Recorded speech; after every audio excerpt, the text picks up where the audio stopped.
Mack, can you hear me? Yes. Hey, I'm Art Chansky, you remember me? Yes. You know, I have the greatest challenge today that man has ever had. I have to limit you to 10 minutes, is that possible? Well, by the time you get through talking, it'll be about 4. That's the head coach of the Tar Heels. He always gets the last word. Get ready for kick, that's all I care. Mac, we're here with the class of 71. It's a delayed graduation anniversary ceremony because of COVID. And I'm not really sure why you're on this panel, but tell us where you were in 1971. I think you were still playing football, right? Yes, I was. Okay. So would you tell us what has stayed the same in college football in the last 50 years and what is different? Yes, first, welcome everybody, and what a beautiful day, in Chapel Hill. We have an open date this weekend, which means our coaches are all out recruiting, and our kids are able to go home and get some rest mentally and physically. And they played really, really hard. We got a lot of things to fix, but I'm excited about this team. They make us proud, and they're working so hard, and they've learned to win on the road, they've learned to win close games, and those are things that we haven't done very well since we got back. Art, I see John Swofford sitting there, and he did such a tremendous job of working with the ACC and specifically in football through the years since I was here before. Before it was 10 teams, and it was Florida State and kind of us and everybody else. And we couldn't beat Florida State. Florida State was better than everybody, and they were in the top 4 in the country 14 straight years. And Coach Bowden had it going and rolling, and that really put the ACC on the map in football. And the difference now is with what John's done, he added a lot of teams. We've got 2 divisions this will be the last year of that, but the Atlantic and Coastal, which made for a really good championship year division, and then a conference championship in Charlotte. And then it made for a team that was in the college football playoffs just about every year. So it's different now. It's harder to win now than it was when I was here before. Even though Florida State was the team, Clemson's kind of been the team now. And all of us are fighting to get to them. And we're making some progress because last year Wake Forest and Pittsburgh played for the conference championship instead of Clemson. Other changes, TV's different. You know, it decides when you play. It decides how much you get on TV. I think scheduling is changing for TV because they want better matchups. And money is so much different than it was when we were here before. People are talking about new leagues and realignment again, which John went through. That he had the addition of Notre Dame to all of our other sports but football, and Notre Dame playing five teams in football. And now people are looking at maybe $100 million each year to give to a university. So it's just changed everything. It's changed the game. Other things, Art, that have changed just day to day that are different even since I got out for my TV for 5 years. Early signing day. We're actually talking to guys that are in the class of 25 now. And it's amazing that you're 3, 4, 5 years out. They don't have transcripts yet. They really aren't shaving. You don't know about their growth spurt. And here we are having them come unofficially to our campuses to look at them. So, and guys are taking official visits in March, April, May, June, and we used to do that in February. January and February. So, and now they're committing in the summer instead of committing in February and January, late January. So, early signing day has really changed things. The transfer portal has changed everything.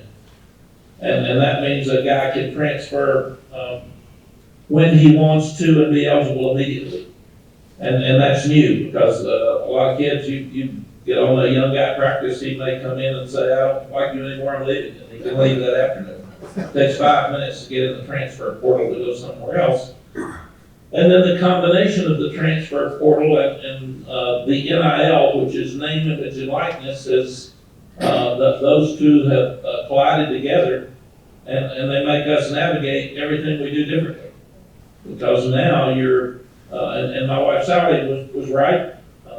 A young guy or young lady that is in music can go play and get paid for it in college. A student that's an artist can get paid for their artwork.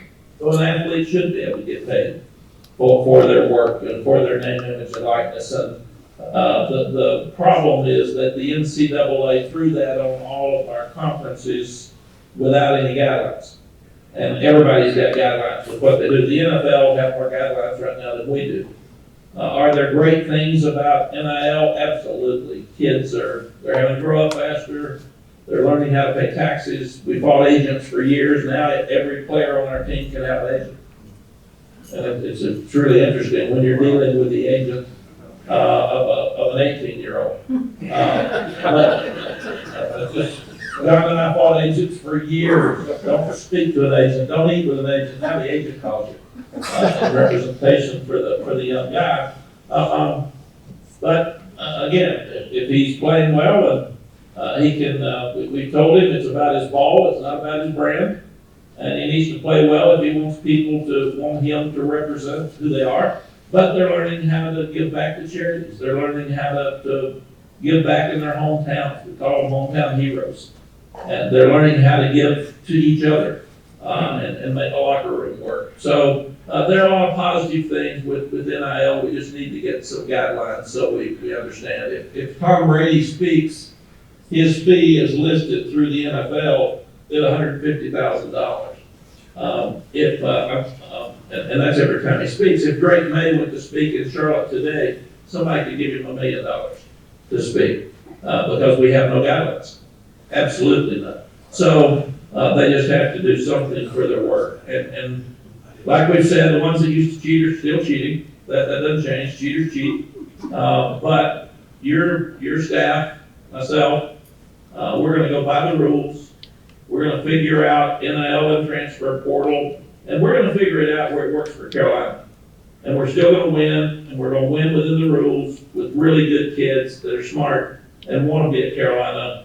And that's just the way we have to navigate it and work through it, because that's what's happening out there. The other thing that's happening, I'll turn it back over to Art if he has any other thing for me to touch, but the other thing's happening is because the transfer portal and NIL at the same time, people are actually buying players off your team that are really good players. So Josh Downs is one of the best receivers in the country. He had to turn down a lot of money last spring to stay at Carolina. And most of our kids came here because they wanted to, but that's got to stop. We can't have tampering. We can't have people being bought off campuses because they can transfer immediately.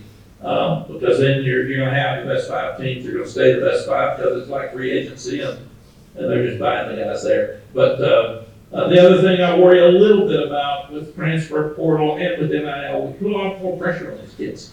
They're more like NFL players, and therefore there's more mental health issues.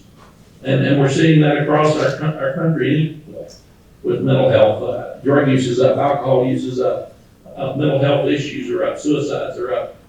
So I really am concerned about their mental health, and we're spending a lot more time than ever making sure that they're healthy. Art? Mack, one question for you. Who is going to regulate that when it does get regulated? It doesn't seem like it could fall to anybody.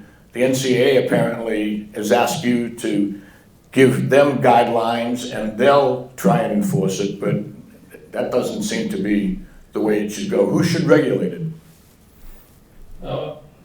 That's a complicated one, Art. You asked me to stay within 10 minutes. And That was my question, so I'll give you an extra 5. The question will be, will at some point players start being an employee of the university? Will the university pay them? Will you start paying them? Then you've got to look at what happens with antitrust. because all of this has got legal ramifications if you take money away from young people when you all of a sudden give it to them. We've got the toothpaste out of the tube, and that's hard to get it back in. And will we at some point be paying the left tackle more than the linebacker? Will we pay quarterbacks more, and will that come from universities? Will that just be part of the Rams Club? That's the confusing thing right now for all of us. And when will it happen? Will there be an NCAA? Will football kind of gravitate under the college football playoff wing, and then we will divide up the divisions, because right now Division III votes with Power 5, and the rules aren't the same.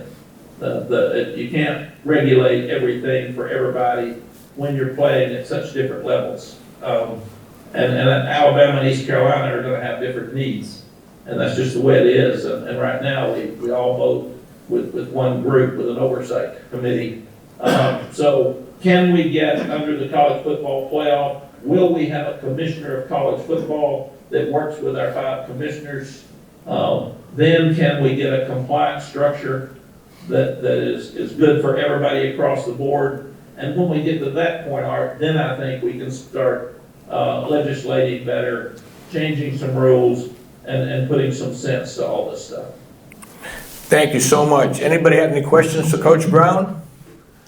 Go ahead, Richard. Are there different standards at different schools in the ACC for admission? For instance, someone who couldn't get into Carolina could get into Clemson, or are they same across the board? Richard, it's a great question, and they are absolutely different. The NCAA rules are the same, but each university is different. Even more so now with a transfer. For us to get a transfer in, all of his hours have to transfer into the College of Carolina. So very few people are going to be able to transfer 70 hours from where they are into Carolina, and they have to be accepted in each of our colleges. So it's hard for us to get transfers. Secondly, our graduate schools are so good, and it's very difficult to get in, so it's even harder for us to get a graduate transfer in. So academically, people are very, very different, and that's not going to change. Anybody else? You go ahead. At the present time, college football playoffs are a closed fraternity. Maybe 7 or 8 teams, only 7 or 8 teams have a chance to make it. When will we get to that 12-team playoff? And I hope it is 12. Will it be in a couple of years, or? Yeah, Mr. Swafford could probably answer this better than myself, but we voted to go to a 12-team playoff. We really don't have a plan in place. Are they going to play is 12 going to play 1, or 1 and 2 going to have a bye, or we're going to play on campuses the first one, or are we going to incorporate the bowls? What's going to happen with the timetable? Do you cut back on the season? Do you take out playing an FCS team? So there's a lot of things that have to be decided. I don't think that they're meeting right now. They met yesterday and didn't decide. They've still got a lot of questions. But I do think that I would say probably by 25 at the latest, because a lot of the TV agreements with conferences and the realignment stuff should be settled by then. People are wanting it for next year. It doesn't seem like to me that's possible. There is some possibility of 24. I do know that like Texas and Oklahoma are going into the SEC. They announced yesterday they're not even going into the SEC till 2025. And they were hoping they could go next year. And therefore, the Big 12 has added 4 more teams. So they're going to have to change that Big 12 name in the next 2 years here. But they're going to have 1 more minute. Mack, thank you so much for your time. We appreciate it. Thank Sally for setting up the Zoom on your end, because I know you can't do it. I do more than you eat.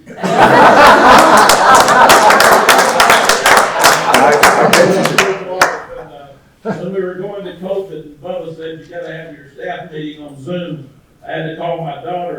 Charlottesville at the University of Virginia, which I'm really ashamed that she's a professor there. But I had to call Barbara and say, they're telling me I have to have a meeting on Zoom. What does that mean? She said, I'll get you on Zoom. I've been on Zoom more than I've been in person for the last 2 years. Appreciate you all. Have a wonderful day.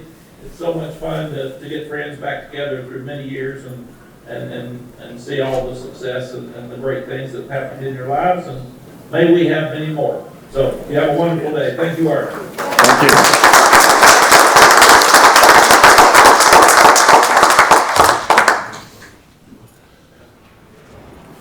Maybe we can get John Swafford when the screen comes up and the panel convenes on the stage. Maybe we can get John Swafford to tell us about the conversation in 1988 when he hired Mack Brown as the football coach at Carolina, and who talked who into that deal. Can we get that screen up? Yeah, I'm working on it. Okay. All right, thanks. My name is Art Chansky. TC Whitworth asked me to come and moderate this panel.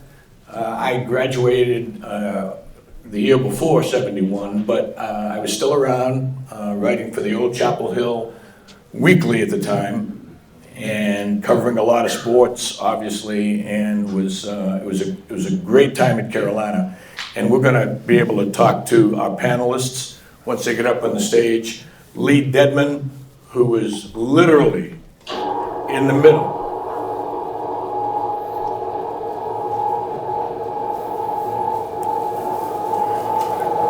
Look at that. Wow. So when I mentioned your name, why don't you come up on the stage? This is Lee Dedmon, who was literally in the middle of the 1971 Carolina basketball team. Or does that mean I sit in the middle or I sit somewhere else? You sit wherever you want. Oh, you turn the light off. Thank you. I'm gonna sit over here. And who I think 1971 was the team, and we can talk about it later, but it was the team that proved that Dean Smith was really a good coach, because he had a great recruiting class with Clark, Bunning, and Grubar. They had left in '69. Charlie Scott had left in 1970, and that team was picked fourth in an 18 ACC at the beginning of the season, and they went on to win the regular season, and they lost a heartbreaker to South Carolina in the ACC championship game, and then they went on to win the NIT, which had 16 teams. All the games were played in New York at that time, and it was very big. It was almost as big as the NCAA tournament. As a matter of fact, the year before, Al McGuire coached Marquette, and he had a great player named Dean the Dream Meminger, and he wanted Dean to play in front of his home crowd in New York. So he turned down the NCAA tournament, played in the NIT, and they won the NIT. So that was a great team. We can talk about that. John Swafford is a longtime athletic director at Carolina, and longer time, were you longer with the ACC? And commissioner of the ACC. Now he's happily retired in Greensboro. John was a football player back in 1971. Come up on stage, John. John Swafford.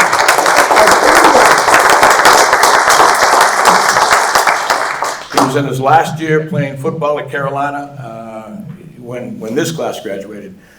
We're very happy to have Jim Lampley and his lovely wife Deborah with us too. Jim was a young, aspiring sportscaster back in those days, and he has a phenomenal story. I think I might get the numbers wrong, Jim, but he was making $80 a month working for WCHL, and then in 1974 he became ABC's first college sideline reporter for maybe $80,000 a year. Eventually, yeah. Once you throw in all of those crazy wide worlds, okay. And then the face of Wide World of Sports, and for 30 years he was the voice and face of boxing on HBO. So Jim Lampley.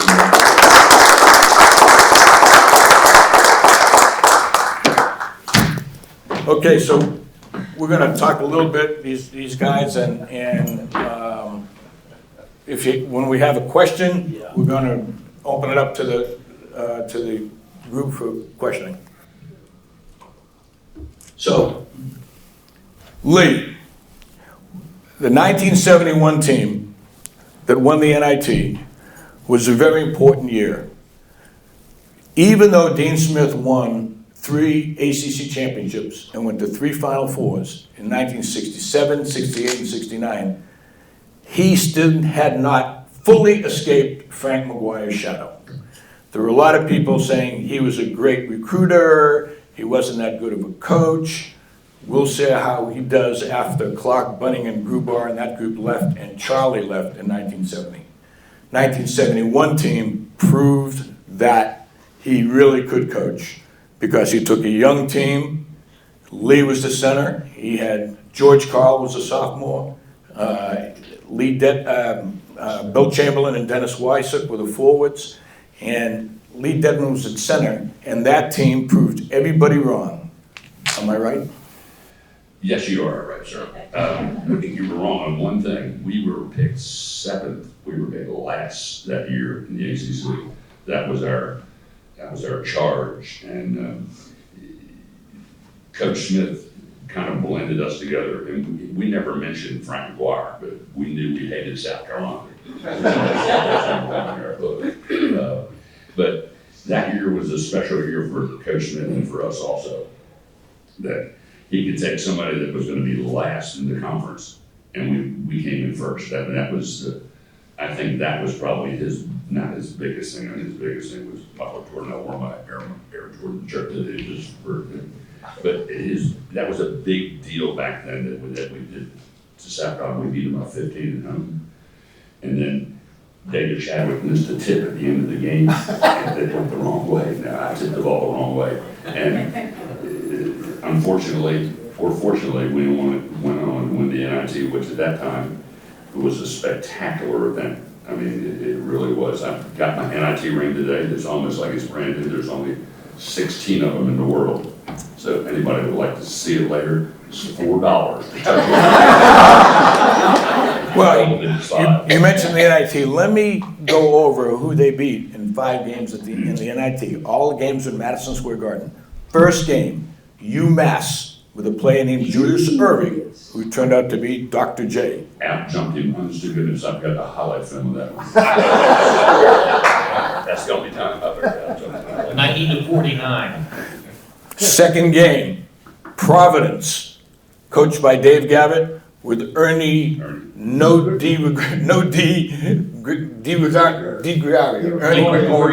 Gregorio, and Marvin Bad News Barnes. Right. Third game, Duke, for the 4th time that season, with Dick DiVenzio and Randy Denton, beat him for the 3rd time. It was the 4th game against Duke that season, beat him for the 3rd time. And in the final game, Georgia Tech and All-American Rich Junkerson blew him out of the Garden, right, Lee? They had blown us out earlier than the year before last, but you're right. Can I tell you one quick story about Randy Denton? And this is, people ask me all the time how tall I am. For the 42 years in education, and especially as a principal the last 32, I would tell kids I'm 7 feet tall, and if you take a 1/4 inch away from 7 feet, how tall I am? And the kids that got it, I would take $1 out of the drink machine and give it to them. They had to put it back in the drink machine because drinks were only like a 1/4 then. So when I got here and Coach Smith had me listed as 6'10", I said, "Coach, what's that?" He said, "Well, it'll be okay." Didn't think any more about it because you didn't question what Coach Smith told you. I mean, you just did it. So we're the first game over at Duke. They go out and throw the ball up, and I'm standing next to Randy Denton, and he looks at me and he goes, "Are you 6'10"? Because he was 6'10", and he had to look up at me. Coach Smith told me later that the psychological part of the game was almost as important as the physical part of the game. And we beat all those good teams because we were psychologically better than those teams. We were better prepared than those teams because they were definitely, some of them were much more talented than we were. Well, I remember Most programs listed their players an inch taller than they actually were, and Coach Smith insisted on listing players, if anything, an inch shorter than they actually were, thereby creating that psychological effect you're talking about the moment that you went onto the floor to line up for the opening tap. I can see Randy Denton's eyes. Just looking at that. after that heartbreaking game in Greensboro against South Carolina, they went to the NCAA tournament in Raleigh instead of us, and they lost in the first game to Penn. Our guys went to the Garden and won 5 straight games, and I remember when they cut the nets down, they were getting ready to take a team picture, and Lee said to the team, "Wonder where South Carolina is today." Can I ask Lee one more question? Sure. Because you mentioned, or Lee mentioned, I think you did, how unexpected the success of the 70-71 team was. But my memory, and I may be wrong here, but my memory, Lee, is that George Karl had not played freshman ball because of back surgery. And therefore, most of our fans had not seen George Karl. And he was the starting point guard on that team. And Well, you have to remember, you had Steve Previs too, and he was left-handed, which you didn't have many guards who were left-handed at that time. right. Because most teams, for a while, play basketball, the first pass always goes to the right side because everybody's right-handed. But go on, I'm sorry. Well, but the point I was making was that Karl was aggressive, super confident, aggressive almost to the point of recklessness. He would drive the baseline with, fierce intent, etc. And he changed the personality of what we expected that team to be. And I think that was one of the reasons why, as you said, not a highly touted team coming into the season, but then once in the first 4 or 5 games, if you saw George Karl and you said, oh, this is different than what we expected. He was definitely a factor. One of the things, and I guess it's legal to say now because Coach Smith is dead and they can't sue me. We had this thing called a weighted vest. And do you remember weighted vest? I don't know if they did it with the football team, but every once in a while we had to put on this vest and run our suicides. It was a really good deterrent to following directions. Hey, Art, Yes. let me ask a quick question to Lee, if that's okay. Sure. Lee, am I wrong when I say that Dennis Wysick was in the hospital for that tournament? Dennis Wysick tore up his knee in the first half of the first game against UMass, and we went on and won the NIT without Dennis Wysick, who was all ACC and the captain of the team. I just thought that was important. That was an important point that he wasn't there. David Chadwick picked up a lot of that slack. David was, and like I say, everybody, that's what the definition of the team is, that we all together did it. I mean, when we had Charlie Scott, we were great. Charlie Scott was the best player I've ever seen in my life that I played with. But I mean, we as a team together were very hard to beat. And that team the next year, after Lee graduated and was replaced by Robin McAdoo, a pretty good player named Robin McAdoo, not as good as Lee, but a pretty good player. Yeah. That team went to the Final I Four. like their head swap back against and high school person didn't make quite as much as Robert McAdoo did. So I'd like to ask you one last question about, well, not one question about that team. There's a classic picture in Carolina basketball history with George Karl standing right past midcourt with the ball on his hip. That was in Carmichael Auditorium, and that's where Coach Smith decided he was no longer going to play against the South Carolina zone. And when they came to Chapel Hill, George put the ball on his hip, and he dared South Carolina to come out and go to man and chase him around the court, and we won by 15, right? Would you tell us when Coach told you that that was the strategy for the game? Coach would never tell us before what the strategy was. I mean, he was like every other coach. If he thought a team was equal to us and we got the lead, the strategy was that we were going to hold the ball for a bit. If he thought we were better than the team that we were playing, which he always put that in our mind that you were better than the other team, then we would try to run with them. But now we ran with Sacramento some, we held the ball some, but we whipped their asses just straight on that floor. Well, that season was interesting because everybody copied Coach Smith's stall tactics to make them come out of the zone and play. And South Carolina, I think, lost after they went undefeated in the ACC in 1970. I think they lost 3 or 4 games that year. And they didn't like it. And there was a lot of fights that year in South Carolina. And then when in the finals of the ACC tournament, that was the last game South Carolina ever played in the ACC because that spring they went independent, which to this day, people in South Carolina tell me that was the biggest mistake they ever made. But, so, okay, so I want to ask John Swafford. John, you were a football player at that time, and you were on Bill Dooley's first team that had a bowl game in 1970, and then you got it rolling. Tell us what you remember about what Carolina athletics was at that time, and I remember you as being very smart and somebody who was going to go somewhere, right? And knew a lot about things. And tell us what you remember about that era of Carolina sports. Well, it was all led by basketball, even before I came in. When I came in as a football player, and before I go on with that, Ed Finley, who was a high school teammate of mine and classmate, and we came here as Moorheads together, and it's great to see him. I hadn't seen him in a long time. Number 45 in high school. And but anyway, I came into Carolina in Coach Dooley's first year. I'd been recruited by Jim Hickey, and Jim Hickey was let go. Bill Dooley was hired as the next coach. I was about ready to go to Georgia Tech. And then the Moorhead process got very serious, and Bobby Dodd decided to retire at Georgia Tech. I liked Coach Dooley a lot in the recruiting process. Didn't like him a whole lot for the next 4 or 5 years. And after that, grew to be a great friend of his and have a tremendous amount of respect for him, as I did when I played for him.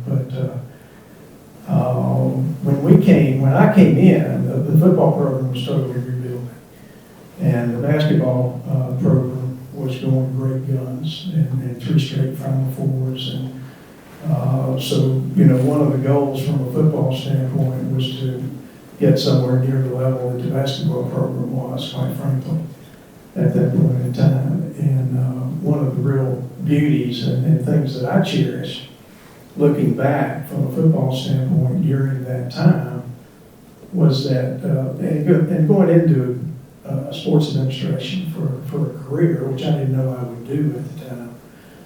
But my experience through those 4 years here, from a couple of people that became lifetime mentors to me, to what we went through as a football program, because we went from really the bottom of the barrel in the ACC to 1971 ACC champions. I had mono and sat out a year, so I had an extra year of eligibility left and came back for that fall of 71 when we won the ACC championship. So to see that progress through 5 seasons was, and to be a part of it, was to be very special. I also dealt with a lot of injuries, broke my wrist on my throwing hand, broke my thumb on my throwing hand, dislocated a shoulder, broke through 3 ribs, and missed the entire season with mono. And the only reason I bring that up is I got to see a little bit of everything during that, in terms of having some empathy career-wise with players and what they can go through sometimes. From missing an entire season and coming back from that, to the injuries that can have a lot to do with what your playing time is, to being a starting quarterback as a sophomore and half of my junior year, and then literally moving to defensive back after playing quarterback one Saturday, a safety the next Saturday in the middle of the season. And if you know quarterbacks, that's a tough thing to stomach for us quarterbacks. And then staying my senior year and playing less my senior year than at any point in my career, but being a part of an ACC championship team. And that team's having a reunion next weekend, in fact, here in Chapel Hill. And we won that first ACC championship. That was the first. And that's where the Dooley, in '63. the Dooley brothers played in the Gator Bowl that year, The Dooley right? brothers played in the Gator Bowl, and Vince Dooley became a very good friend after I left here as well, and still is. It's still living bill is not. But it was I didn't really know it at the time, but it was a great experience. Although I will tell you, if the transfer rules existed then as they do today, a lot of our guys would probably have left. And that's how tough it was physically. And if you knew football players at that time, you probably heard a little bit about that, but it also taught you a lot in terms of focus and what you had to sacrifice to win, and tunnel vision in terms of getting to that point. So a lot to have experienced in that became very, very helpful to me, I think, from a career standpoint. And I think a lot of that, you probably have heard of Ricky Prohl, who was a great receiver at Wake Forest, and then for the won a Super Bowl with the Cardinals, and then his son played here at Carolina a few years ago. But he played for Coach Dewey at Wake Forest, and to compare notes with him was like night and day, because Coach Dewey, funny thing, Lee, the more we won, the better life was. It was, you're right. And Coach Dooley, the more he coached, the longer he coached, the more he opened up the offense and so forth. We played with great people. Don McCauley was absolutely fantastic player and person. He's the most humble, great player that I've ever been around. So, Played for the Colts. Played for the Colts for 11 years, and he's back here in Chapel Hill, as you know that. Well, John, let me tell you one story that I know that I've joked with him about years. He mentioned injuries with quarterbacks. He had to play. Now, John came as a Moorhead scholar, and he was a really good all-around athlete. But I would say that he didn't quite have the arm that Drake May has. Is that correct? Not quite. A lot of other things I didn't have, but Dirk May has. So John was in the game. I think Paul Miller was hurt, and John was in the game, and it came to a crucial part of the game. And there's a timeout, and John comes to the sideline, and Bill Dooley says, "Now, John, I want you to go out there and run that option pass, but don't you dare pass it." So you ran it, right? I ran it. You ran it. I was very coachable. I never forget trotting back out on that field, and it took me a few steps for it to register what he had said to me. It was like, I don't think he has much confidence in my arm. So Jim Lampley has got one of the greatest stories.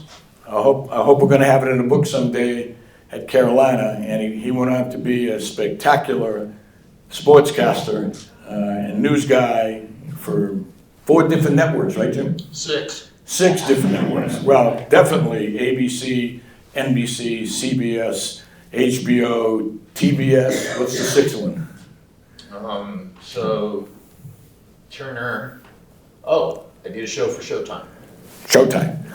But at the time, Jim was a student at Carolina and a graduate student, I think, in 19, or maybe you tell me. 71, I was an undergraduate. Undergraduate, so. And which is part of what makes me now, oddly, a member of the class of 71. What a blessing.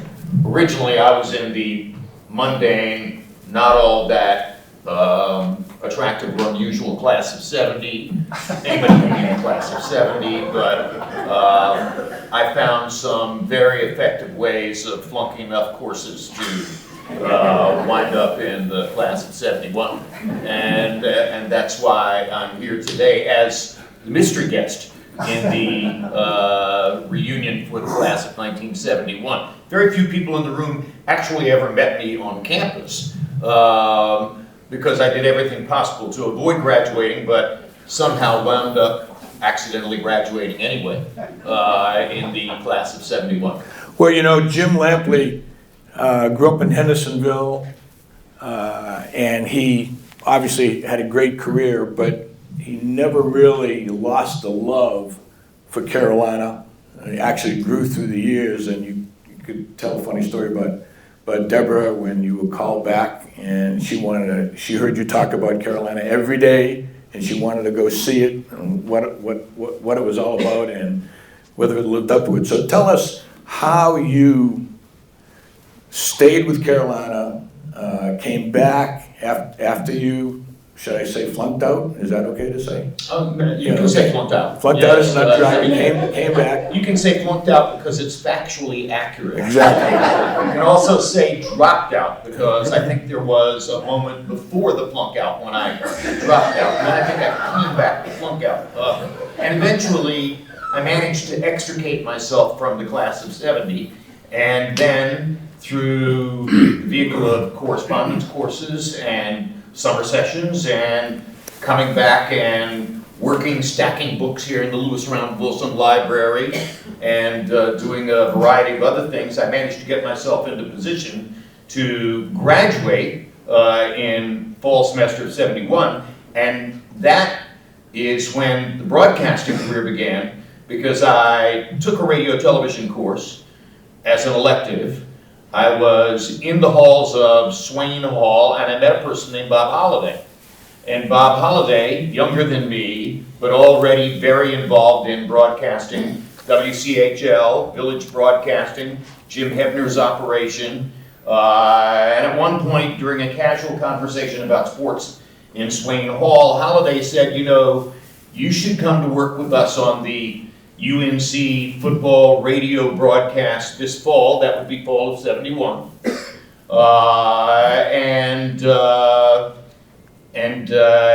You can do the interview with Coach Dooley on the sideline after the game, because that's a very logistically difficult thing for me to do. It's really better if I can stay in the booth and host the post-game show, and you yourself do the interview with the coach. And I said, well, you know, Bob, I've never done anything on the air. I don't know if I can do anything like that. And he said, you could make $25 a show, which was $25 more than I was making at anything other than stacking books in Lewis Round Wilson Library. So I began doing the post-game interview that fall. And of course, the media joke about Coach Bill Dooley was that the writers would come to the, I think it was Tuesday or maybe Wednesday, At the Pines. Yep. press luncheon at the Pines, and several of the writers would love to show off and brag about the fact that they could write down the quotes before they came to the lunch and just check them off as duly offered. They're a fine football team, they block and tackle, they're going to come out and hit you, etc. He said the same thing about every single opponent, and writers would simply check off, you know, there's that one, there's that one. Every week's pregame column would look pretty much the same, because Coach Dooley didn't say anything different about anybody. And what was interesting about that was, so I cut my teeth, got started in broadcasting, doing interviews with Bill Dooley. Eventually I did things on the basketball radio broadcasts as well. Eventually I went to graduate school in the radio, television, and motion pictures department. Eventually in 1974, ABC Sports created a previously unseen vehicle to put a college age or close to college age announcer on the college football telecast. They put out a set of qualifications for the kind of person they were looking for. They went around the country to 16 different sites and interviewed 432 fresh-faced, mostly college undergraduates to try to find the right person for the job. My qualifications were basically out of sync with everything they were supposedly looking for. It was supposed to be somebody who was between 18 and 22. I was 25 at that point. It was supposed to be somebody who was a pure undergraduate. I was in graduate school, or maybe even moving on out of graduate school at that point. There were all sorts of ways in which I did not fit the profile. Oh, it was supposed to be somebody with absolutely no broadcast experience whatsoever, and I've been doing the Bill Dooley show and things of that nature for quite a while, and eventually they wound up choosing me for the role. And what amuses me about it now is that almost 50 years later,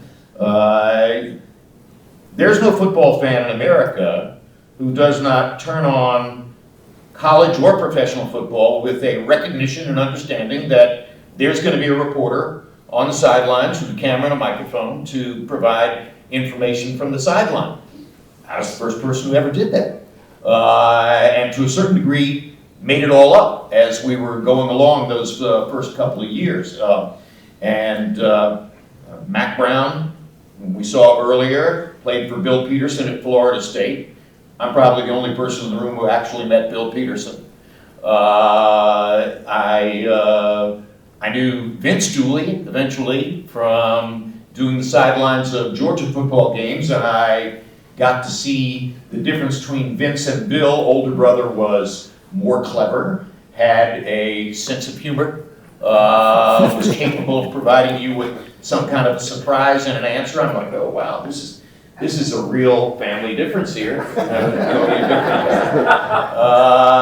And had amazing experiences. I interviewed and worked with Bear Bryant and Darrell Royal and Woody Hayes and Mo Schembechler at the height of all of their arcs. In fact, there was a moment early on when quite a number of members of the Coaches Association wanted to get rid of the sideline reporter, get rid of the whole convention, get rid of the vehicle, get rid of this person. This is bothersome. This is not something we should have to do. And that was brought up at the end of the 1974 season at the annual Coaches Association meeting that preceded the Hall of Fame dinner in New York. And fortunately, a guy named Chuck Howard, who was the producer of the college football telecast, had said to me, the first thing you need to do once you're out there moving around, going from town to town, game to game, is you need to go have a breakfast with Bear Bryant in his office in Tuscaloosa. And you need to go have a breakfast with Darrell Royal at a Mexican restaurant in Austin. And the reason you want to do this is because Bryant is the current president of the Coaches Association, and Royal is the incoming president of the Coaches Association. This is your insurance in case anybody comes after you. So sure enough, when resolution came up at the Coaches Association, let's get rid of the sideline reporter, Bryant said, I like the kid. And Royal said, I like him too. And that was the end of that. That's the reason that you still see a sideline reporter on every college football telecast. And now NFL. The NFL, they were adamant, we'll never have that. No possible way. Television rules, money talks, and that became a standard convention in the game, and also became a launching pad for me to go forward and have a nearly 50-year gift of a television broadcasting career. You know, people don't, this guy's got an unbelievable story. We were working together at WCHL. I was with the Chapel Hill Weekly and doing stuff with WCHL at the time. I'm still doing it because I love that station and I love the town having a truly local radio station. But when Jim got that job, out of 432 candidates, right, we were so excited, all of his friends, and I remember sitting in my apartment, and the game came on, UCLA at Tennessee. And if you've been to Neyland Stadium, is that right? You see lots of boats. People come to the games in the boats, and they moor their boats to the dock. And the camera shows a wide shot, and then it shows a close shot. And this guy in a yellow jacket walking up the dock, holding a mic like I am right now, talking to the nation in the camera, telling us about the pregame in Tennessee and all the partying and so forth and so on. And you would say that guy had been there doing that for 10 years. Now, he looked so young, you couldn't have been 10 years. But he was such a natural at it. And that was the job that he went to from WCHL, making $80 a month, to ABC for $80,000 a year. How many people know what $80,000 in 1974 was worth today? What would it be today? Yeah, exactly. $480,000 it would be today. So congratulations on that launch of your career. Well, nobody ever got luckier. And some of it was, I mean, a lot of things happened to create the alchemy of creating and sustaining my television career. But a couple of weeks ago, there was a game in Neyland Stadium where Tennessee beat Alabama. I think the final score was 52-49. It's arguably one of the greatest and most exciting games in the history of college football. And if you ask me, okay, when would you find a previous game in Neyland Stadium that equaled that for excitement? Normally a tie game is not exciting, but September 7, 1974, my very first day on the air on ABC, beginning with the lengthy feature in pregame about the people who come to the stadium on Tennessee River boats and dock the boats and then walk up into the stadium, see the game, all of that. But that was a 17-17 tie. Two of the youngest coaches in college football, Terry Donahue for UCLA, Bill Battle of Tennessee, they were both in their early 30s, which in those days was outlandish. You couldn't possibly have a college football head coach at a program like Tennessee and UCLA who was only 32, 33 years old, but they both were. And John Shara set a UCLA total offense record in that game with 390 yards. Condridge Holloway told me at an interview that was set up the day before the game, watch this, we're going to throw an 80-yard touchdown pass on the first play from scrimmage, play action fake, throw over the top to Stanley Morgan. Don't you ever tell Coach Battle that I told you what we're going to do. They came out and threw an 80-yard touchdown pass from Condridge Holloway to Stanley Morgan on the first play from scrimmage, just as he had told me was going to happen. And as Condridge ran off the field, he high-fived me in my yellow blazer. So I had some, legitimate doubts as to whether this whole thing was going to work. And as soon as Condridge threw the 80-yard touchdown pass on the first play from scrimmage and ran off and high-fived me in my yellow blazer on the sideline, I thought, yeah, this thing's going to work. Definitely. We're going to be around for a while. And so that was the launch. And, I wound up spending, everything changes when it needs to change. There was supposed to be another talent hunt every year and another new person every year on the sidelines. I wound up doing it for 3 years before I finally yelled and screamed and created enough of a ruckus that they would let me go do play-by-play on Wabash versus DePaul or North Carolina or North Dakota versus North Dakota State, etc. Because I said to them, I'm not going to spend my whole life standing on the sideline being a replica of a college student. You need to let me be a broadcaster. So I finally managed to talk my way off the sideline after 3 years. But all of the original precepts of the job, the talent on the 18 to 22, the never been a broadcaster, etc., that was all destroyed in favor of what a guy named Chuck Howard thought was going to work on the air. And ultimately, all to my benefit. And all stemmed from a professor in the RTVMP curriculum, which I'm very sorry to say they don't have at Carolina anymore. I wish they did. Told Jim that you've got the talent. I think you can get this job. Dr. Wesley Wallace. Anybody here ever take a course from Wesley H. Wallace? Yeah.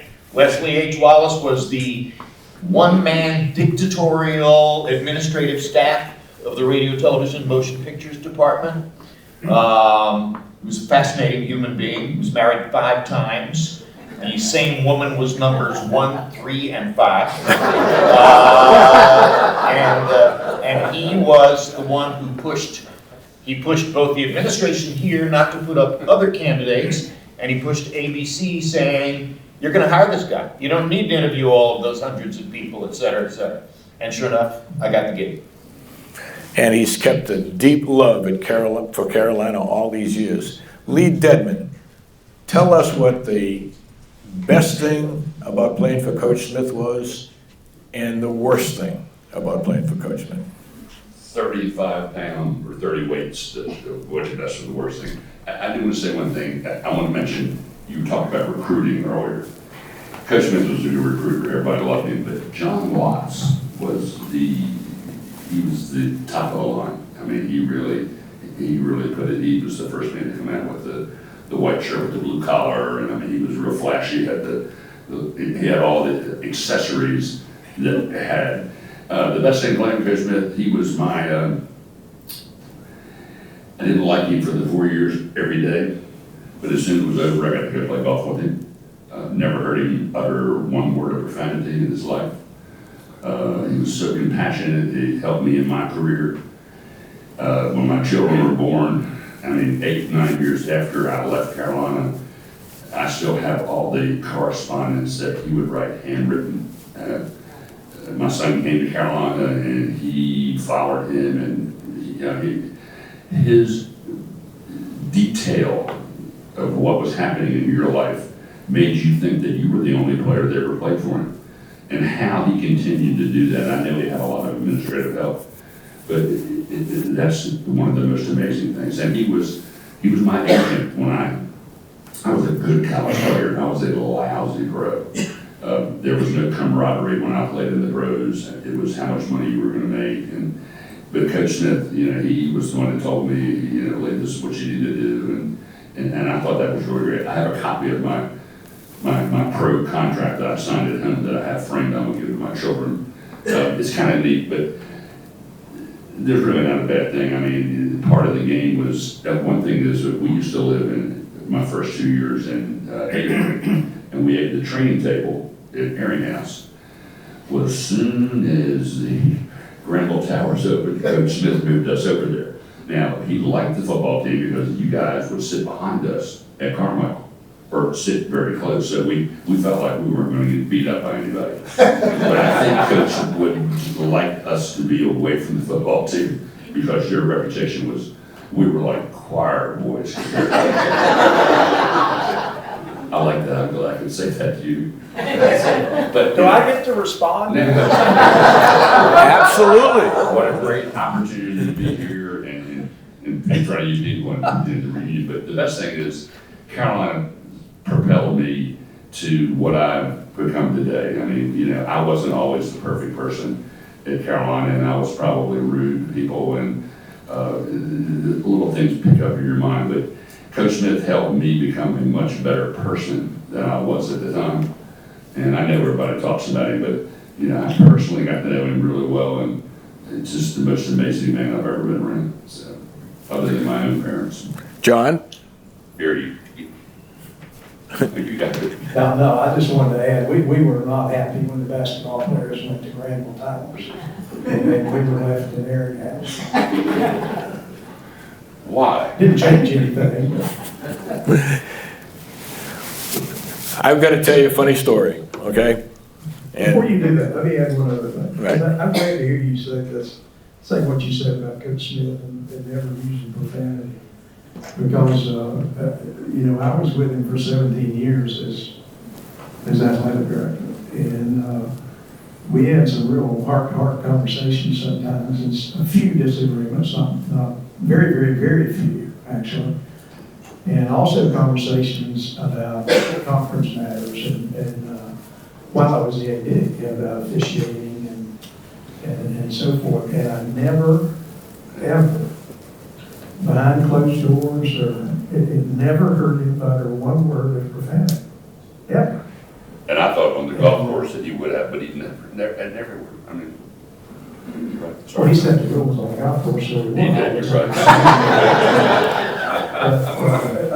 That's pretty extraordinary in the world of athletics. I heard him say one curse word. After a game at the Greensboro Coliseum, I went to the locker room, and he came out, and he was on his way to the press conference. And he looked at me, and he said, "That damn Lou Moser, he cheats, he cheats." He was a referee, Lou Moser, a very famous one. So that's the only one I've ever heard. But Lee mentioned John Lotz. John Lotz may have saved Carolina basketball because in 1969, as some of you know, I wrote in my book in Game Changers, talked about how brave, profiles in courage, when Dean Smith in his early 30s and Charlie Scott, 17 years old, came together from different worlds to break the color barrier for scholarship athletes at Carolina. There was so much going on at that time with the Vietnam War and everything else. When Charlie Scott came to Carolina, he was one of 55 blacks on campus in a student body of 13,000.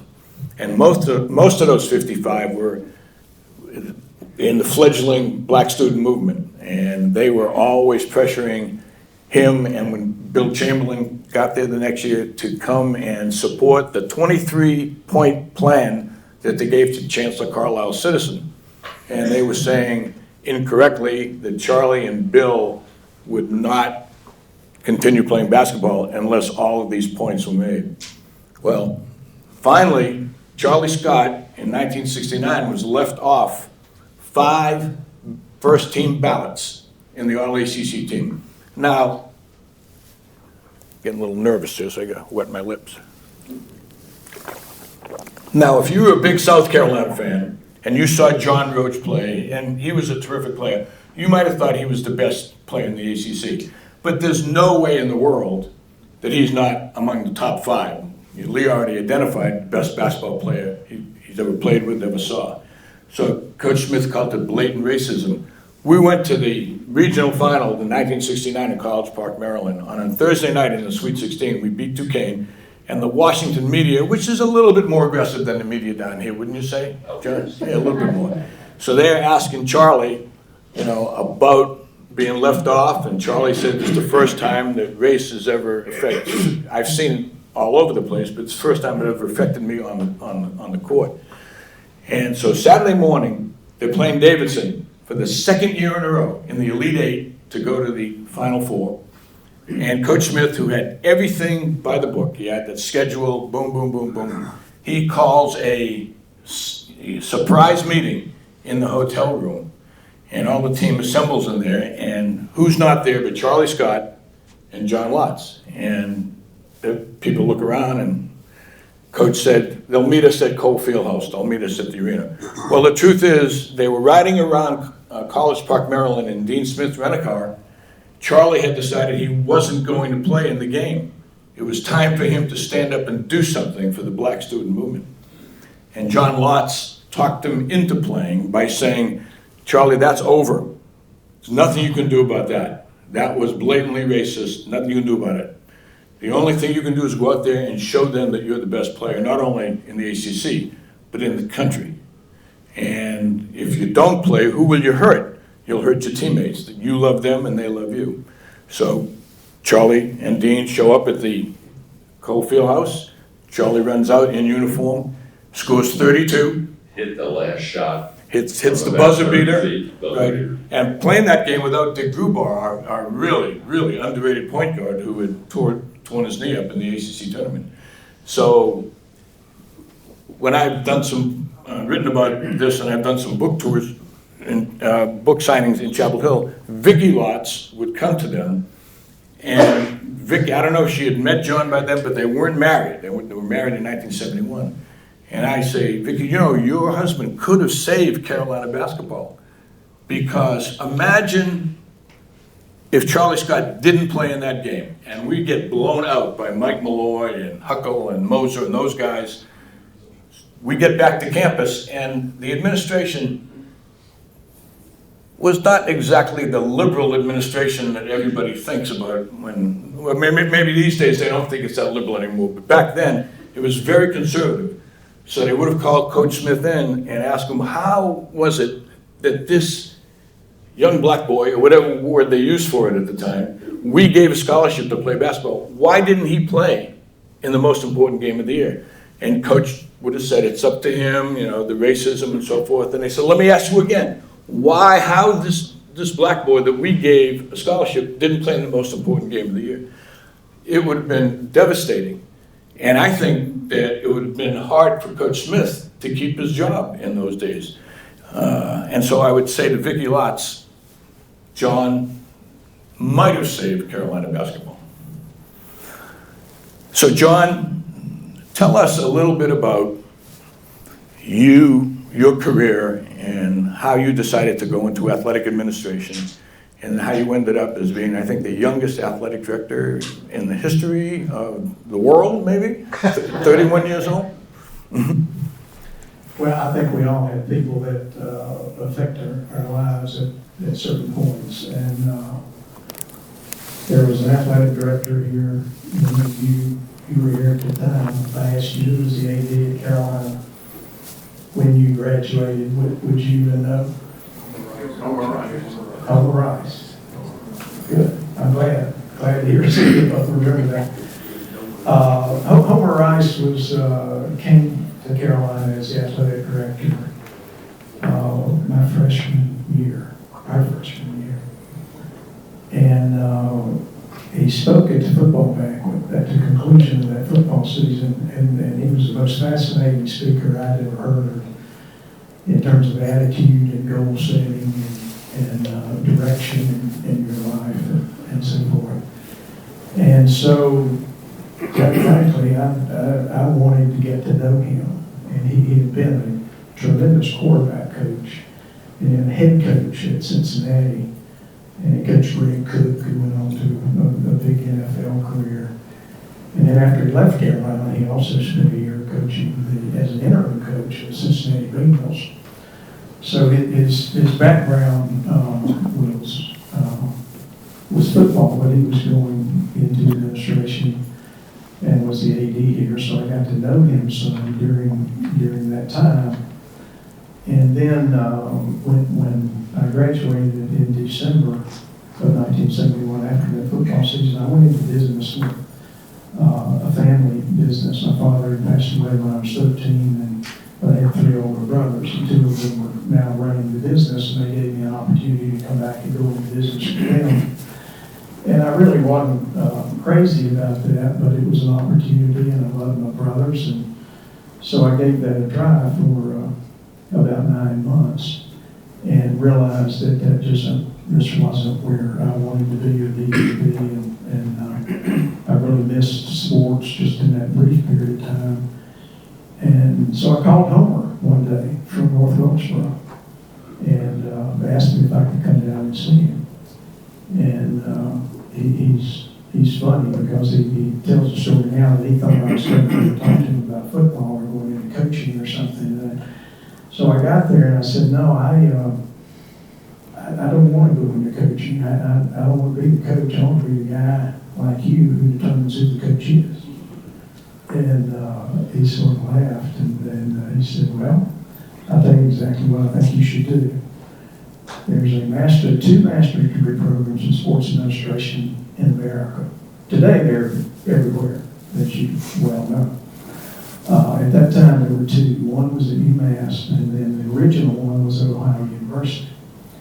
And I said, well, where would you try to go if it were you? He said, I go to Ohio University. I know the people there.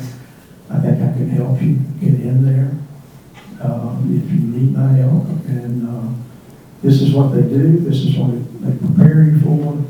If you want to be in college athletics administration, that would be my suggestion to you. And it was like someone screwing in a light bulb in a dark room for me in terms of a career path. And so that's what I did. And then when I finished my degree there, you were supposed to do an internship for at least 3 months somewhere to complete your degree. And my entire desire was to go into college athletics because I love the academic, athletic aspects of that, the development of people at that age, and what athletics can do for people that have the opportunity to play at this level. And I was waiting on an internship. I was going to do an internship in South Carolina with Paul Dietzel. And I was home in North Wilkesboro. I was ahead about two weeks. And I got a call from Bill Covey, who was Homer Rice's assistant AD. And he and Homer were at an ACC meeting. And he said, listen, the University of Virginia is trying to, this was in the summer, and he said, they're trying to hire a ticket manager. And they need somebody young and somebody that's really available quickly and somebody they don't have to pay very much. And I said, well, that sounds like me. And they said, well, would you want to interview for it? And I said, absolutely. And so literally 2 days later, I went to Charlottesville and interviewed with Gene Corrigan, who was the AD at Virginia at the time, and got the job. And ironically, Gene, who gave me my first job, is the individual that I followed later on as a commissioner of the ACC. And I called Coach Dietzel about, I'm not going to be coming on the internship, and said, okay, but Coach Dietzel recruited me in high school, so we had a relationship there. And he said, absolutely, all we have is an internship. If you can get a job, full-time job in the ACC, you should take it. So I did. Was there for 4 years. And at halftime, the Virginia-Carolina ACC Basketball Championship game in Maryland of that year, that would have been 76, Bill Cosby, who had become the athletic director after Homer left, literally offered me the job to come back to Carolina as an assistant AD and work with him. And so I changed jobs at halftime of that game. And Virginia beat Carolina, which I would have been happy about before the game, but I wasn't happy about it after the game. And it came here. Bill was a terrific guy to work for.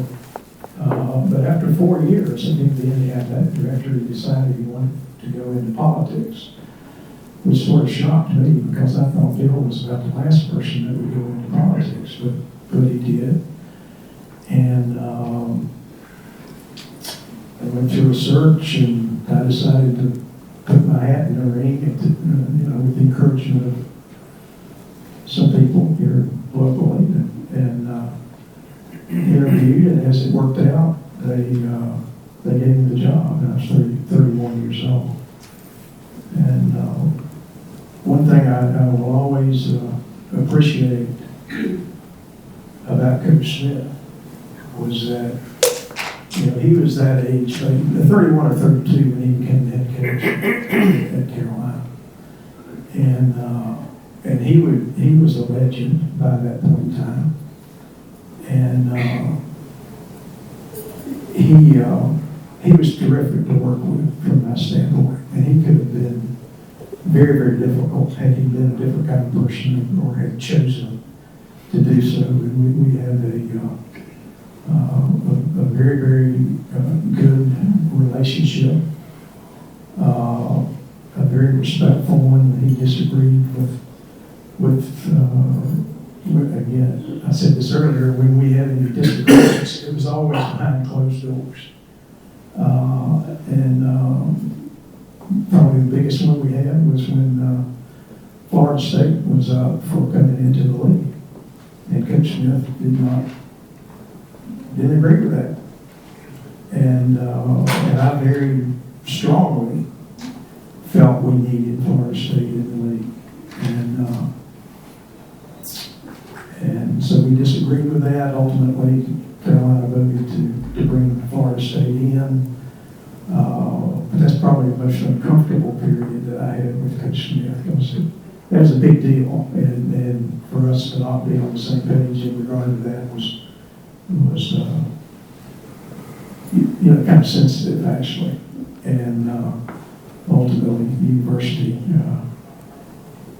Paul Harden had to cast our vote, and ultimately, and he voted in favor of bringing Florida State in, and I think even afterwards, later on, Coach Smith would even agree that was and did agree that was a good decision, not necessarily for basketball at that time, but for the overall health of the ACC. Ironically, Florida State's first basketball game as an ACC member was in the Smith Center. And we did a little deal before the game and, gave them the basketball, welcomed them to the league, and then they beat us. So I kind of avoided Coach Smith. That's when the old wine and cheese comment came. Yeah, Sam Cassell and she's a right. When Jim Valvano got the job at NC State as the basketball coach, I remember him referring to Carolina's 12-year-old athletic director several times. Jim Lampley, what is it that has made you stay in love with Carolina all these years, even though you've been all over the world? 12 Olympics? 12 Olympics? National championship night against Kansas in 1957. I was just about to turn 8 years old. That was in Hendersonville, North Carolina, in my mother's house. My father had died when I was 5 years old. And I remember that we had people over to watch the final game against Kansas. And that was the first night that I was ever allowed to stay up past midnight. And it was the first night that one of my uncles surreptitiously gave me a little sip of Budweiser beer. And those two positive memories combined with the triple overtime win for the national championship sealed my determination that if I was ever going to go to college, I would go to the University of North Carolina. And then eventually in 1960 or 61, when I was 11 or 12, my mother, looking for a way to earn money that she needed and nobody in Hendersonville thought she needed, because she was the widow of the county's biggest war hero and club champion golfer. But she did need money and needed to move to Florida to learn how to sell life insurance, and she took me down there. And being in Florida was a great experience in a lot of ways. I went to University of Miami football games on a season ticket in the next to the last row of the upper deck of the Orange Bowl. I saw Cassius Clay, later to become Muhammad Ali, defeat Sonny Liston in the first prize fight I ever saw, February 25, 1964. At that moment, the biggest upset in the history of boxing. But I never fell in love with Florida. I never fell in love with Miami. I was dreaming of Chapel Hill the whole time. As senior in high school in Southwest Miami High School in 1966, I somehow got into Carolina, not really sure how, and wound up beginning my extremely colorful undergraduate career here as the result of that. And the bottom line is that I dropped out, I flunked out. I had a 1.44 academic average at one point after having taken 24 courses and flunked 7 of them. I needed to make A's on 2 correspondence courses to get back into school. I managed to do that. I managed to come back here and graduate, and then Dr. Wesley Wallace allowed me to enter the master's degree program in the radio, television, motion pictures department. There was no logic. I have no idea what circuitous mental route he took toward putting me in that program. The transcript was obviously a mess. So I've always felt as though the University of North Carolina gave me a platform of privilege that I did not concretely deserve and could not have expected. And that platform became the jumping off point toward the beginning of a network television career that I didn't deserve and hadn't earned in any way. And all of that to me is about the magic of Chapel Hill. It's about a triple overtime game that you win by 1 point. And that love affair has stayed in place to this day. My wife, Deborah, who is from Long Island and went to college in Western Massachusetts, and we met in San Diego, where she wound up living for ultimately more than 40 years, and eventually I was invited to come here to a fundraising event, Chancellor's Philanthropic Council, the inaugural event. A lot of you probably know a guy named David Ruth, who does an amazing job raising money for the university. And David persuaded Deborah and me to come to Chapel Hill, and she said to me, I'm really excited about seeing this place because frankly, you never go a single day, I've never seen you go a whole day without the words Carolina or Chapel Hill coming out of your mouth, and usually multiple times. So I want to see it. I'm very excited to go. And we came and went to the first couple of Chancellor's Philanthropic Council events in the Carolina Inn. This was several years ago. And then eventually there was an event outdoors here in Polk Place with a large gazebo that they set up out in the middle of Polk Place. And Deborah and I came to that. And we'd been at that event for about, 15, 20 minutes. I felt a tap on my shoulder and I turned around and my wife was looking at me with a not terribly friendly look and saying, why did you fail to tell me that I had to have a Carolina blue dress? There isn't a single woman at this event other than me who's not wearing a Carolina blue dress, and you did not say a word to me about it. Well, needless to say, she's got a couple of Carolina blue items in the wardrobe now that are available for events of that nature. But we had a good enough time at the Chancellor's Philanthropic Council that eventually I was offered the opportunity to come back here and teach a course in the communication department. And I do that now. And we bought an apartment that is literally 50 feet across the street from McCorkle Place. I joke with the Chancellor that I believe my residence is the nearest residence to the campus of any in Orange County, and Kevin says, that's no joke, there's no doubt about it, you're the only one who's 50 feet across Franklin Street from McCorkle Place. So the love affair continues. I'm still not sure how I graduated. I never finished graduate school because I didn't write a master's degree thesis. I didn't write the master's degree thesis because I was getting paid a lot of money to go travel for television sports networks. So, still another way in which the university has allowed me to be privileged. He left out a very important part too. During all of this turmoil in Chapel Hill, he was an all-star bartender at the Shack. All right!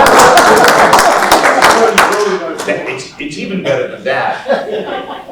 I took a train from Miami to Raleigh because I did not want to get on airplanes. I almost didn't take the ABC Sports college age reporter job because I didn't want to get on airplanes. Not because of any fear, but because I was prone to air sickness and I expected to throw up every time I got onto a plane. But we conquered that part. But when I took the first train ride from Miami to Raleigh and took a cab from Raleigh to here, late August 1966, I arrived with one single ambition, which is I want to buy a legal beer.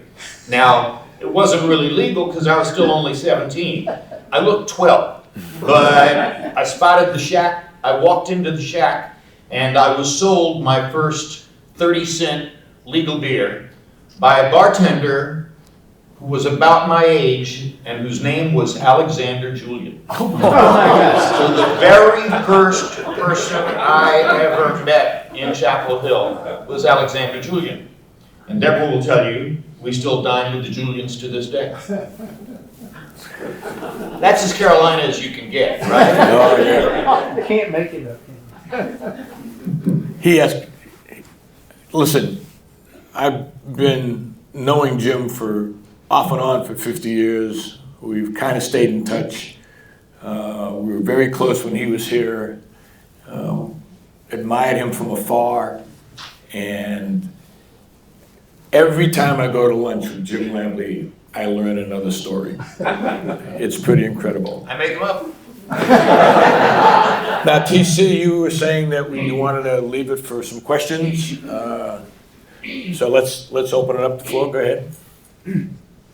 I've got two questions, one irrational and one semi-rational. The irrational one's for you, Jim. The irrational one is for John. I saw you at Carol Foyt's reception about 6 or 7 years ago. Yes. In Glendale, Yes. Arizona? Yeah. No, Yeah. here in Chapel Hill. Oh, Football. here, okay. That was Chancellor's So Philanthropic you Council. have stayed at Carolina, and it was really impressive that you were here. But my question is, two of your classmates in that master's program, Paul Edwards and Woody Woodward, I don't know if you remember them, Paul ran an internship program bringing students from RTVMP to LA to work in the industry. And I remember Paul saying, when you were out there, he said, LA is going to eat him up. He ain't got a prayer like Disco Duck. What's his name? Rick Dees. The radio, Rick Dees. Said, Rick Dees has got it. Jim Lampley's going to get eaten up and spit out by LA. So I want to let you know that. So I was going to have trouble in LA? You just weren't going to be able to hack it. So you know what Rick Dees did? And he was already syndicated. He was a big deal. So when I first arrived in Los Angeles, and by the way, I had been flushed out of ABC Sports after 13 years. Rune Arledge was forced to surrender the executive leadership of the sports department. A new executive arrived in charge of the sports department with one prejudice about it, which was, who is Jim Lampley and why are we paying him all this money? Wanted to get rid of me. His first vehicle for getting rid of me was to assign me to boxing. I'm now in the International Boxing Hall of Fame for life because of that guy who assigned me to boxing at ABC Sports, believing that I would be allergic to the sport and the sport would be allergic to me, and that would eat me up. Then I moved to Los Angeles to go to work for CBS after walking out of ABC because it was so clear that there was no point in trying to work for this guy. And Rick Dees on his radio show set up a call-in kind of a contest. What's your best answer? And the question was, what can you do with Jim Lampley's hair? And it's different now, okay? But the answers were on the order of, you can use it for a doorstop. Or you can use it to clean the mildew out of the back of your refrigerator, et cetera, et cetera. And, you know, Rick and I were laughing about this, but he wasn't being nice, not entirely, et cetera. But we're still distantly friendly to this day, share an accountant. He lives in Lexington, Kentucky. May God have mercy on his soul. And as for Paul Edwards, your other friend, Paul and I wound up partnering to try to produce a movie in Los Angeles about a slave named George Moses Horton, who wrote and sold romantic poems to students here on the campus of the University of North Carolina. And like 97% of good ideas for movies in Hollywood, it never got made. I think Paul is still mucking around with the abyss of Hollywood movie-making politics. He's a writer. Your question for John? Yes, the question for John is, first of all, let me clear something up. You were not the best player on the 1971 football team, nor was Don McCauley. It was Rusty Culbreth, according to Rusty.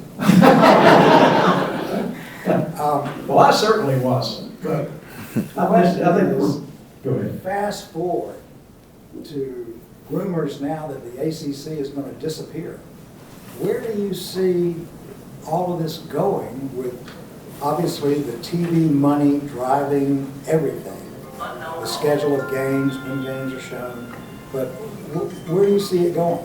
We're all looking at the ACC as a team of a league of 7 or 8 teams, and now, I don't know how many. Well, first of all, whatever happens, I'm going to enjoy watching it from the outside, looking in. It's a good time to be retired. We kind of went through all of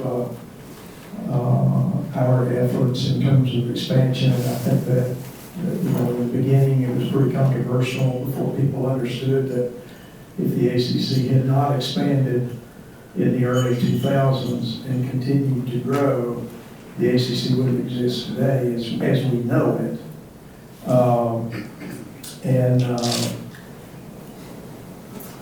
Where it's going, I don't know. I don't like to say too much publicly. That's something Jim Phillips, our new commissioner, and the current set of presidents and ADs will figure out. I don't think there's any. I will say I don't think there's anything imminent.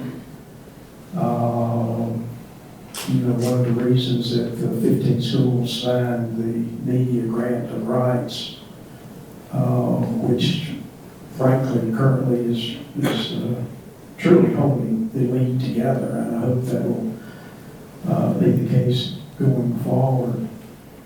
But we'll see. I'm not sure what all this is going to look like in 10 years. The ACC, in my opinion, is a unique and outstanding group of schools. It's very unique in the sense that a third of the league, over a third of the league, are private institutions. You don't find that in the SEC, the Big Ten, the Pac-12, or the Big 12. So it's unique, and it's, I think it's a great thing because it really enhances the quality of the institutions academically. And, but it also creates some challenges that that other conferences don't have. That's one thing. But I consider it a real plus. As you go along as a conference or any other kind of company, any kind of entity, you have to understand when change is needed and what change that needs to be. And so going forward, I don't see it as being a whole lot different than what we've done as a league for the past 20 years or even longer. You just have to embrace whatever change there may be there, and I'm confident that the ACC will be able to do that. I will say that in terms of Carolina's going to be fine long term because of the quality of the program here and the history and tradition of the program and the nature of the university. It's going to be fine from an athletic standpoint. I hope it's with the ACC and the ACC is able to maintain itself and continue to grow and embrace what it is and what it has been, because it's a great conference. And so we'll just have to see in terms of that. I don't want to get too far out in terms of my thoughts on it because that's not my job, my responsibility, and I don't want to get in Jim Phillips' way or the league's way on that particular issue. And obviously that can be an extremely sensitive issue. And, I've been through that, both on the upside, mostly on the upside, but on the downside too, when Maryland left the league, and those are the toughest kinds of things you deal with as a commissioner, particularly to some degree as an athletic director. You want me to tell you where it's going? No. I'm not sure how we get there, but there's going to be too much pressure to maintain the integrity of college sports, meaning that the money that comes down from the TV contracts if the schools want to, they have to be able to continue to support their Olympic sports and all their other programs that they do with it right now. So there's going to be 64 teams. It's going to be called a Super League, and they're all going to remain in the conference that they're in at that time. And those teams are going to end up in this major playoff. Now, Duke and Wake Forest may not be in there because they don't have the criteria of getting in that 64. But the ACC will remain what it is. We'll play football against other teams from the 64, but the money will come down from the TV rights to the conference and divided amongst the schools, and then the schools will be able to do what they want with it. Every school spends that money in different ways, John, right? When the distribution is made, and you don't want to do anything that's going to endanger the NCAA basketball tournament. So Big Ten can get as many teams as they want, but at the end of the day, they're going to end up in the 64, same as the Southeastern Conference, and it will go on to have a great college football playoff. The rest of the ACC maybe can get from the bottom up, Coastal Carolina, East Carolina, to have enough members where they can play for the ACC championship. But it'll be up at that point, up to the conference. Okay, so I think we got time for one or two more. Notre Dame, what's going to happen with Notre Dame? John? I don't think anything's going to happen with Notre Dame. Notre Dame loves its independence, and it loves in football, and it loves being part of the ACC under the current circumstances. So unless things happen on a bigger plane that involves more schools in terms of changes, I don't think. Again, this is just my opinion. I don't think Notre Dame will join the ACC in football, nor do I think Notre Dame will join any other conference in football right now, which is not in the immediate future. But they will be in the Super League, the 64. Tell us the story about asking the coach's permission to go to New York. I'm sorry, say it again. Tell us the story about asking the coach's permission to go to New York. For the basketball tournament? No, for your brother. Performance. Oh, yeah, it's talking about back when I was playing, and I had a brother who unfortunately has since passed away, named Oliver, who had a couple of gold records and was doing very well at the same time I was here. He was also a Warhead at Carolina, by the way, and he left and I came in right after him. And he went into the music business. He went to Brooklyn, so allegedly to go to graduate school in broadcasting, and at least that's what my mother thought. And he did. I'm just not sure he went to a whole lot of classes because he really went there to see if he could get his music career off the ground, and he did very, very quickly. And had 2 gold records and so forth. And during that time, he was on the Ed Sullivan show 3 times.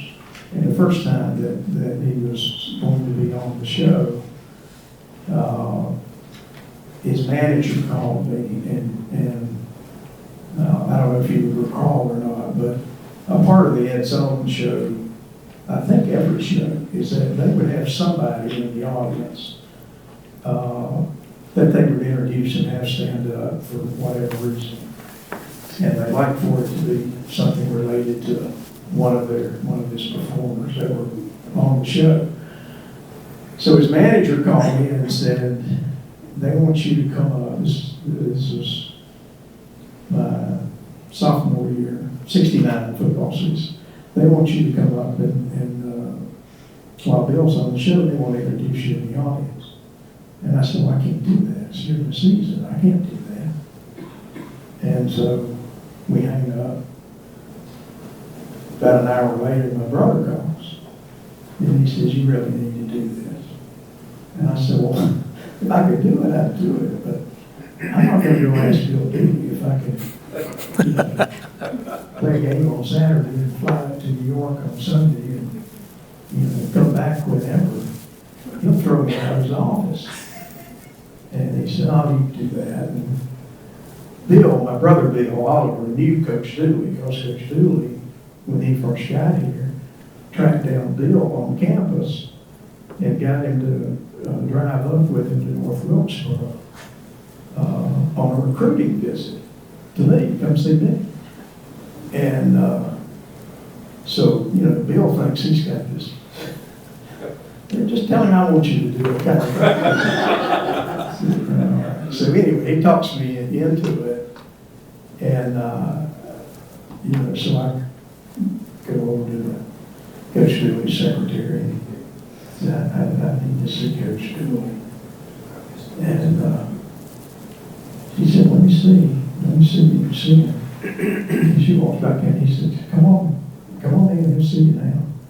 And I go in, and I literally, honestly, I'm scared to death. And I said, Coach, I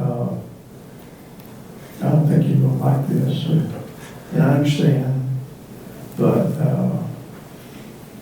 they want me to come up and wave on the Ed Sullivan show. Bill's going to be on the Ed Sullivan show. And I said, I know I really can't. I know this, it ain't going to work, but I promised my brother I would ask you. And I'm thinking, please don't throw me out. And he says, he sits there a minute, and he says, well, that kind of music did not play.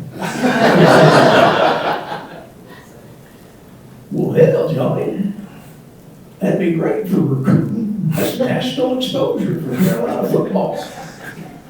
Yeah, you do that. That'd be great. That'd be great. And I about, you know, fell out of the chair to leave, and I turned to walk off, and he says, but you know you have to be back Monday morning for practice. Which I knew that before it. But pretty funny. We got a couple of minutes left. I want to ask Lee Dedmon before he leaves. We know what Jim's career has been. We know what John's career has been. I want Lee to tell you about his career. Now, Lee was 6'11" wild child when he was in Carolina, but had a great career in education. Tell us about it. I had a great career, but I wanted to follow up one thing that he said about Coach Smith.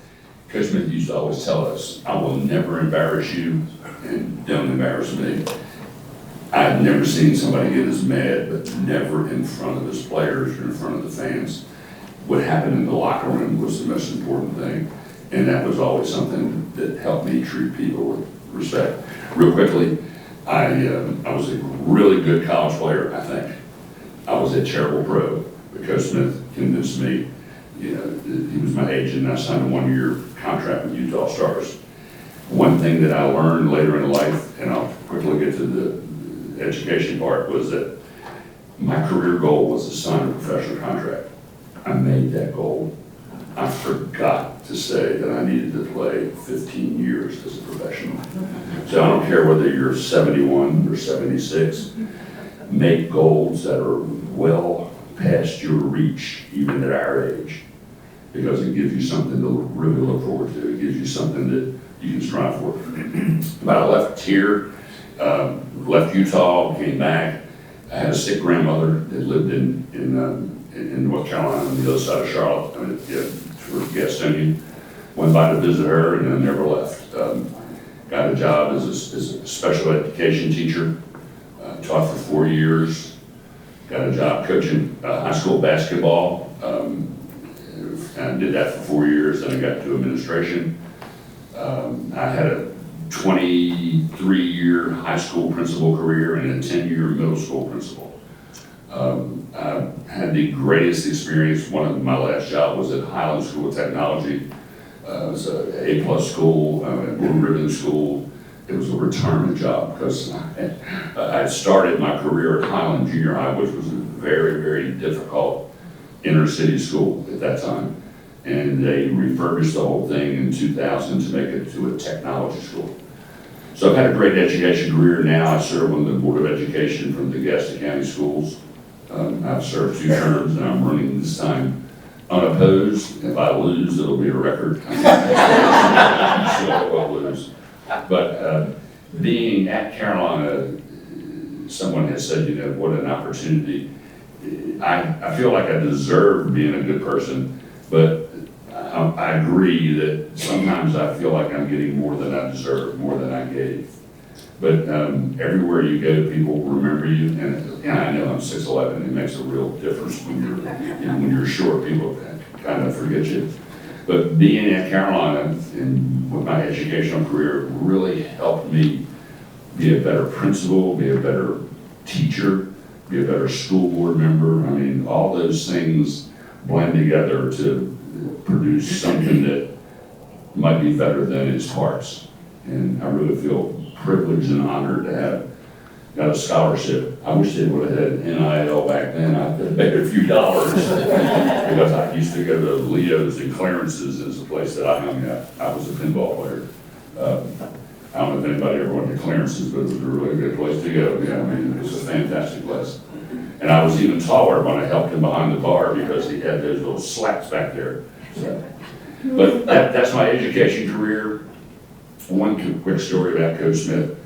I thought about getting into coaching when I did my 4 years, and you know, I called Coach Smith and he said, "You really want to do this?" And he got me an opportunity at William & Mary as an assistant coach job. So my wife and I drove up to Williamsburg, and I turned that down because my father had been a career policeman in Baltimore City.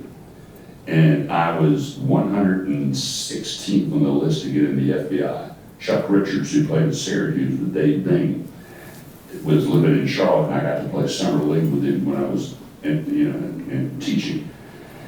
And I told Coach, I said, "Coach, I'm going to wait on this FBI thing because I think that's what I really want to do." And you know, when you're 30 years old, you don't really, I don't even know what I'm going to do now, but at that time, so I waited. President Ford canceled the classes on a budget crunch, and the next time I came out like 146 on the list, and they only took 120. So it's funny how you belong where you finally wind up. You might not know it at the beginning, but as you reflect upon it, it works out. But remember about those goals, even at our age. Make sure you can't reach them. And that's about it, education. If you want to vote for a write-in, don't write in anybody's name. Last thing I want to do is that everybody who played a sport at Carolina here, please stand up so we can recognize you and appreciate you.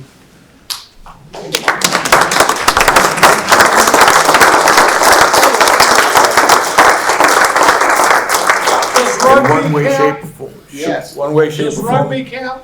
Yes. Yes, go ahead. Last question. Hi, I'm Jean from the Alumni Center, and I'm actually heading back there to meet the bus. They're not going to leave without you.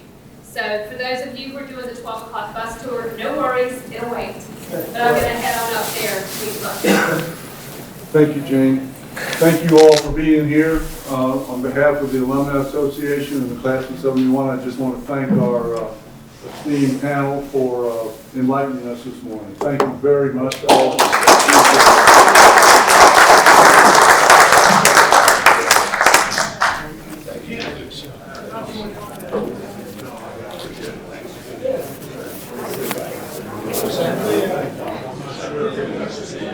Thank you.